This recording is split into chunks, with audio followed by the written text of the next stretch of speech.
Welcome to the Dead Bedroom Revival Podcast. My name is Kuri, your host, and I'm very, very excited to be making this episode. The reason why is because I've got no idea where we're going to go with this, but I want to try and bring it home. And the reason why I'm excited is because when I say I want to bring it home is because I actually have an idea what I want to talk about, but I've not structured it, and it's exciting because again, I think if I don't structure it, it means that it pulls more out of me than if I structure it. Then it sort of constrains what I have to say, and I think the constraints make it informative, but does not make it creative enough for me to give you real tactics that can actually transform your relationship. So this is why I'm excited about it, and this is sort of the format that I'm now just going to be exclusively taking.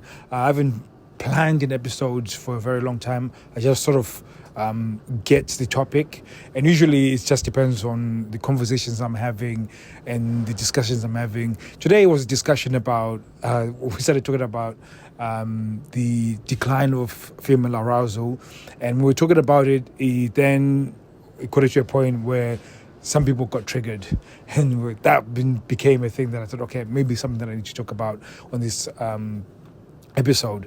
And really, with the sexual decline for a woman, and we're talking about it from the biological standpoint, is that for men, we experience some sort of decline. So I remember when I was sort of 14, 15, I started being more aware about sex and actually experiencing the desire of wanting to have sex.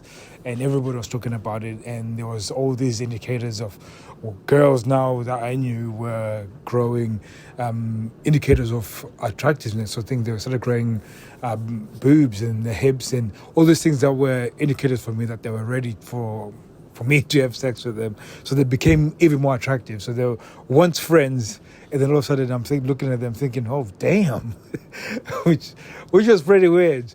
But at the same time, if we were sort of kissing, whatever, I would get this real erection. And if nothing happened, I'll get blue balls.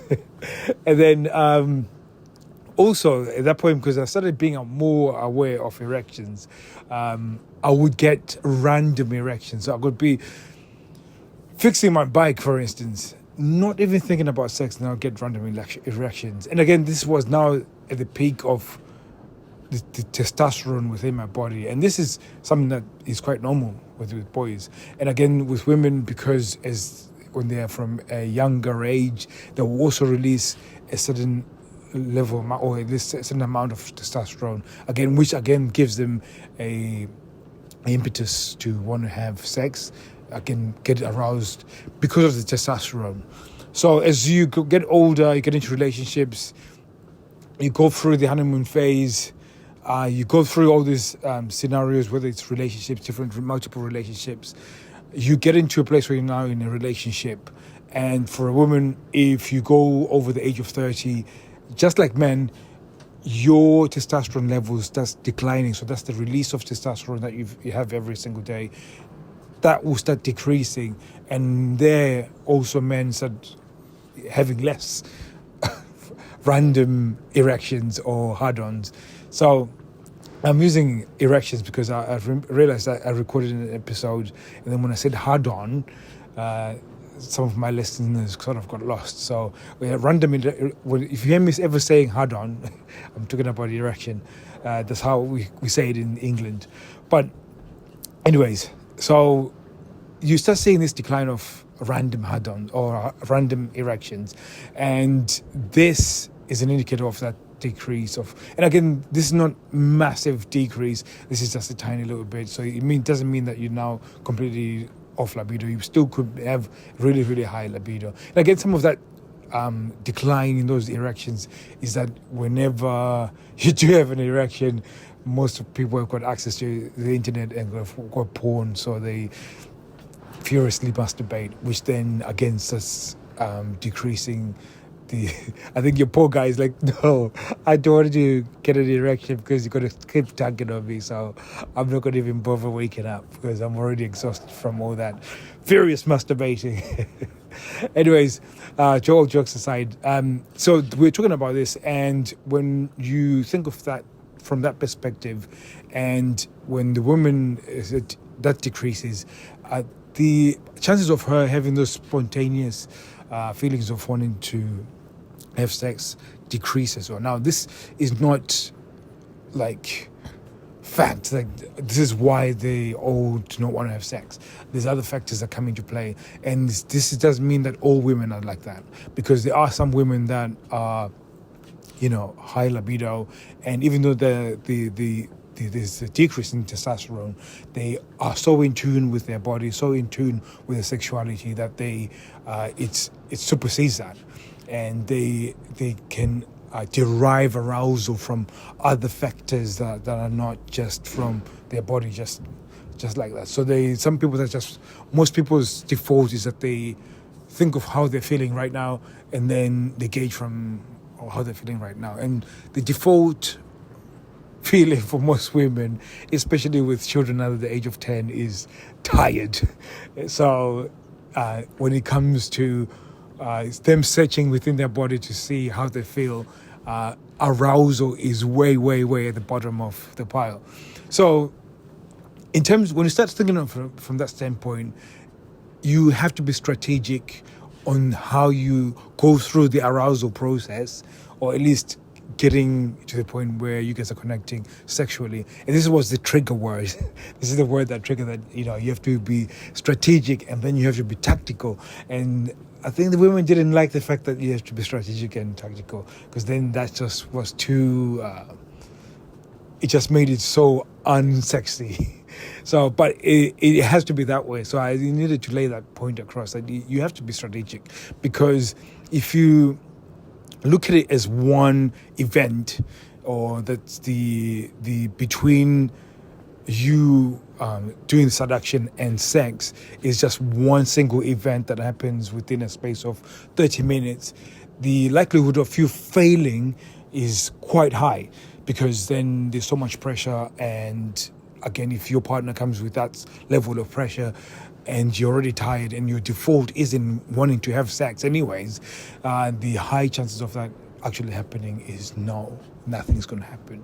And if your default feeling is tired, then again, this is just a feeling, and this feeling that you're going to feel for the rest of your life until your kids are 18 and they're all gone, because you're always going to be like, kids are this black hole of time that is never filled, because it doesn't matter how old they are. I got a 20-year-old. Again, the time that we give my 20-year-old and the time that we give our 10-year-old is very different. The 10-year-old sucks time like constantly, but again, this is because we love her and it's our kid. We appreciate that. But in terms from my wife's standpoint, her default setting will end up being tired. So again, like I said, it sort of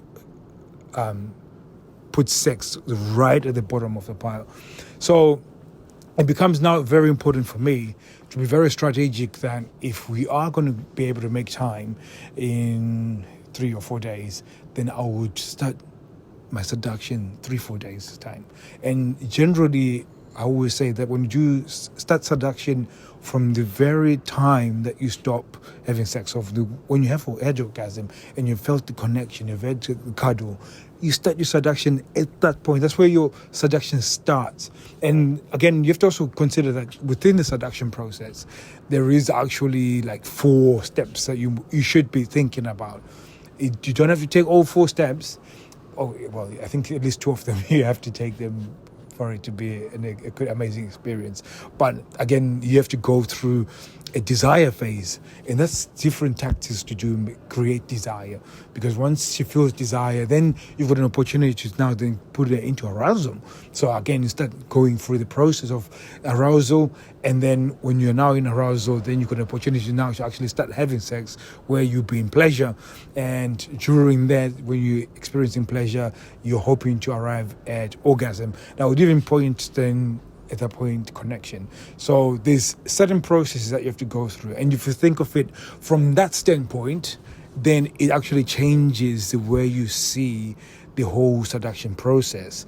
Because especially if her default setting is that I'm tired and I don't feel like sex, I don't feel sexy, I feel like my body has changed, everything feels like it's saggy, I don't fit in my jeans anymore. All these things that are going on and suppressing her sexual desire, you can start overcoming all of that when you can see it from a strategic standpoint, and when you can see that you can actually implement certain tactics on each phase or each process and get to the point where you both want, which is a connection. And when you see it from that standpoint and you can start moving that way, you get into even a process where you start actually learning your partner, how they respond to certain things. And when you can start figuring out the process, and again, this is human nature, that your process could be 4 days. And then if you can refine that process, then you can actually get to 3 days, you can get to 2 days, and then can get to 2 hours. So it becomes clockwork for you to be able to get into that process where you guys are having amazing frequent encounters that are orgasmic, because you know how both of you take, and you are in tune with that process, and you know how to deal with that process. So in a show, this has been longer than I would want it to be. It's been, like I said, I wasn't sure where I was going to go with this. I knew what I wanted to say, but I didn't know where we're going to land. So we're going to land here, and hopefully you've had some really, really powerful insights. If you want more of these insights, go to www.deadbedroomrevival.com, and we'll be able to give you some more training, in-depth training. So it's really excited to have you guys, and yeah, hopefully this was as powerful for you as it was for me, because like I said, I don't want to plan these episodes anymore. I just want to have the topic and then just go riff and then see where we go from there. I think it pulls a lot more from me and makes me a lot more creative on the information that I already have that inside of me. Some of it is information that I've read many years ago, and when I don't plan, it forces me to find it in there. So yeah, I'm really excited about this, and I've been doing this for the past couple of weeks now, not really planning the episodes, but just knowing the topic I want to talk about. So I'm really excited. Hopefully I'll be seeing you guys soon. Take care.